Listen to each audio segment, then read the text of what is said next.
Sir என் பேர் ராஜாராம். நான் வந்து நாகர்கோவில் போகிறதுக்காக பொங்கலுக்காக டிக்கெட் புக் பண்ணியிருக்கேன். போகிறதுக்காக பண்ணியிருக்கேன். பட் ரிட்டனுக்கு டேட் ஓப்பன் ஆகலை. ஸோ அது பண்ணணும் அப்படின்ற நம்ம இயர்லியாக ஒரு வந்துட்டேன். 7:30 டிக்கெட்லாம் வந்தாச்சு. 1 ஹவர் ஆகும்போது கூட கவுண்டரில் கொஞ்சம் ரஷ்ஷாக தான் இருந்துச்சு. லைனில் நின்று பார்த்தேன். பட் எனக்கு முன்னாடி உள்ள ஃபஸ்ட்டு அங்கே நின்று இருந்தவங்களுக்கு வந்து ஓப்பன் பண்ணி நிமிஷத்துக்குள்ளே வெயிட்டிங் வந்துருச்சு. ஸோ அப்படிங்கும்போது கொஞ்சம் ஆன்லைனில் எல்லா மக்களும் பண்ணிடுறாங்க. அது ஒரு காரணமாக இருக்கலாம். செகண்ட், இந்த மாதிரி நம்ம கவுண்டரில் வந்து பண்ணுற மக்களுக்கு வந்து கொஞ்சம் ப்ரிஃபரன்ஸ் கொடுக்கணும் அப்படிங்கிறது தான். ஏன்னா ஒரு முறை டவுன் ஆகிடுறது. ஏன்னா வந்து 1 ஹவர் வெயிட் பண்ணிவிட்டு வெயிட்டு கிடைக்கல அப்படிங்கும்போது இப்போ நான் பண்ணும்போது எனக்கு 193 போது கொஞ்சம் மேபி கன்ஃபார்ம் ஆகும் அப்படிங்கிற ஒரு நம்பிக்கையில் நானும் எடுத்துருக்கிறேன். அப்புறம் இது மாதிரி இந்த ஒரு ஃபெஸ்டிவல் டைமில் கொஞ்சம் கவுண்டர்லாம் கொஞ்சம் அதிகப்படுத்தி மக்களுக்கு பண்ணலாம். கொஞ்சம் சீனியர் சிட்டிசன்லாம் நிற்கிற மாதிரி ஒரு இருக்குது. சீனியர் சிட்டிசன் அவங்களுக்கு ப்ரையாரிட்டி கொடுக்கணும் அப்படிங்கிறது தான். ஆன்லைனில் பண்ணுறவங்க ஓகே தான். ஏன்னா நம்ம ஒரு டெக்னாலஜியை இது பண்ணுறோம். பட் இருந்தாலும் ஒரு சில மக்கள் வந்து நேரடியாக பண்ணுறாங்க. அவங்களுக்கு கொஞ்சம் இது பண்ணணும், ப்ரையாரிட்டி கொடுக்கணும் அப்படிங்கிறது ஒரு இது.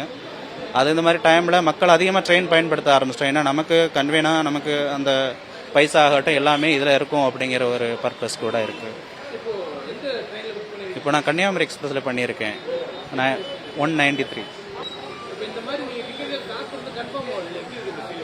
கொஞ்சம் ஃபீலிங் தான். பட் கன்ஃபார்ம் ஆகிற நம்பிக்கை மேபி ஒரு 4 மந்த் இருக்குல்ல, டெய்லி பார்த்துட்டு பார்ப்போம். கன்ஃபார்ம் ஆகும்னு நம்பிக்கை தான். ஆன்லைனில் பண்ணும்போது அவங்களுக்கு அந்த ஒரு 8:10 தான் ஓப்பன் ஆகுது அப்படிங்கிற ஒரு கான்செப்ட் இருக்குது. பிஃபோராக போனால் கவுண்டரில் எடுத்துக்கலாமே அப்படின்ற நம்ம பார்த்துட்டே இருக்கும்போது அவைலபிள் காணிக்க. ஆஃப்டர் 10 மினிட்ஸ் வந்து உங்களுக்கு வெயிட்டிங் லிஸ்ட்டு 100 and above காணிக்குது. சில டைமில் வந்து நம்ம யூபிஐ டிரான்சாக்ஷன் பண்ணும்போது சில இதில் வந்து பேமெண்ட் பெண்டிங் ஆகிடுறது. ஸோ அது அவங்களுக்கு ரீஃபண்ட் ஆகிறது இல்லை அப்படிங்கிற ஒரு சில இஷ்யூஸ். ஏன்னா மேபி எல்லாருமே ஒரே டைமில் பண்ணுறதுனால அந்த காரணம் கூட இருக்கலாம். சிலர் இப்போ எனக்கு முன்னாடி ஒரு லேடி இருந்தாங்க. அவங்க கவுண்டரில் இருந்துகிட்டே ஆன்லைனில் புக் பண்ணாங்க. பட் அவங்க பைசா டெபிட் ஆகிடுச்சு, டிக்கெட் கன்ஃபார்ம் ஆகலை. கேட்ட ப்ரொசஸ்ன்னு சொல்லுது.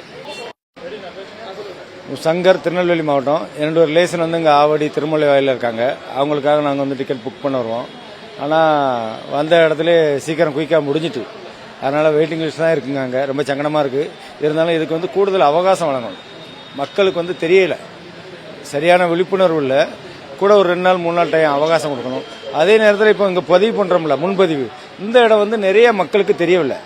சென்னை எக்மோரில் ஏற்கனவே பெரிய கட்டடங்கள் இருக்குல்ல, அந்த இடத்துல தற்காலிகமாக இது வந்து கூடுதல் கவுண்டர் அமைத்து மக்கள்கிட்ட ஒரு விழிப்புணர்வு ஏற்படுத்தி ஒரு வார டைம் அவகாசம் வழங்கணும். பகல் நேரத்தில் கூடுதல் ட்ரெயினை இயக்க வேணும். அதே நேரத்தில் மாற்றுத்திறனாளி முதியோர்களும் மிகவும் கஷ்டப்படுகிறார்கள் வர முடியாமல். ஆன்லைன் டிக்கெட் எடுத்தால் பணம் ரிட்டர்ன் ஆயிடுது. இந்த ரயில்வே சேவையை வந்து மக்கள் விரும்புகிறார்கள். அதனால் வந்து இதில் வந்து ஒரு 3 நாள் கூடுதல் டைம் கொடுத்து இன்னும் அதிகமாக ஒரு வளர்ச்சி கொண்டு போகணும் என்று கேட்டுக்கொள்கிறேன். அது இருந்தாலும் டிக்கெட் ஒரு கூட்டங்கள் காணல, கட்டுக்கடங்காமல் போயிருதில்ல, எல்லாமே இதாயிருதில்ல. அதனால் கூடுதல் கவுண்டர் அமைக்கணும், மெயின் இடத்துல வரணும். ஆன்லைனில் பண்ணும்போது வெயிட்டிங் லிஸ்ட்டில் வருது. பணம் அப்படி டிக்கெட் கன்ஃபார்ம் ஆகலைன்னா வந்து பணம் ரீஃபண்டும் எங்களுக்கு வந்துடுது. இதுனா அப்படி இல்லை. இது போட்டு நம்ம ட்ரெயினில் ஏறிட்டோம்னா பிறகு ஏதாவது வெயிட்டிங் லிஸ்ட் இருந்தால் அட்ஜஸ்ட் பண்ணி போய்க்கலாங்கிறத அதை வருது.